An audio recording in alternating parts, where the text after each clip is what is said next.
What are the key elements of a really good advertising campaign?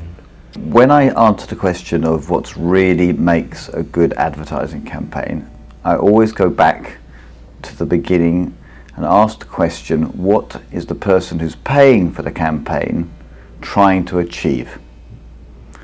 What is that person's objectives?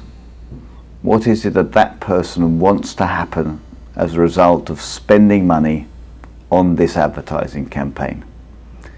So in order to decide whether it is good or bad, it is first of all most important to understand what it is that the campaign must try and achieve.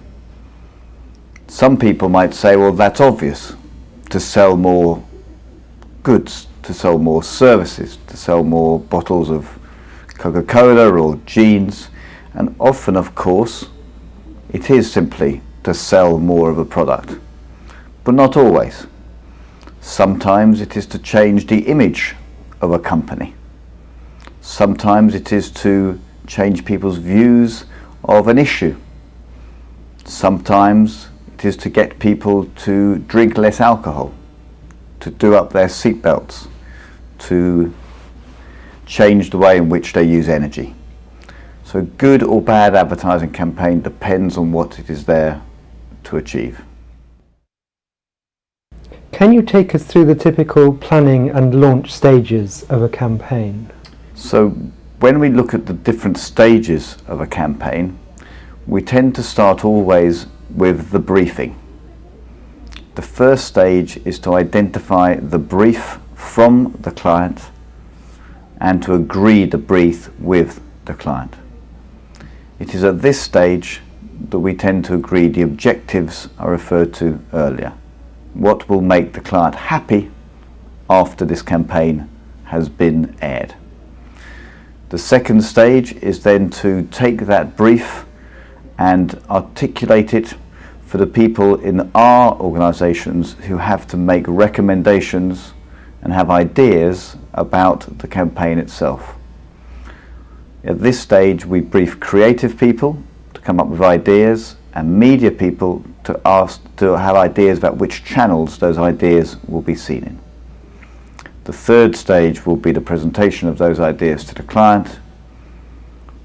There is then some debate. That debate process can go on for quite a long time until there's agreement. At that point of agreement we get into the execution phase. The execution phase is where we then produce the creative material and buy the space and places in the channels of distribution for that material.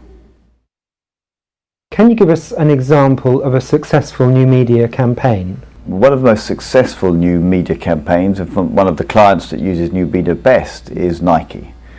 Nike, of course, have a young audience who are very literate about the new media and therefore live their lives in that medium. And so rather than simply use advertising on television to talk to this youthful audience, what Nike does is they start seeding viral campaigns. And viral campaigns are pieces of film, pieces of content, which they hope will be picked up by individuals who see it, perhaps on YouTube, and passed on to their friends with comments to say, look at this piece of film, isn't it fantastic? Perhaps the most famous piece of Nike viral was Ronaldinho, the footballer, appearing to be able to lob the ball directly onto the goal bar and it bouncing back to him 10 times. A piece of outrageous skill which was just about believable, and then the viral campaign actually became about, was it real or was it faked?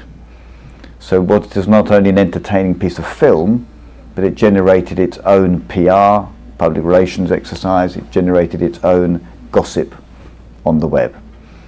The answer was, it was fake.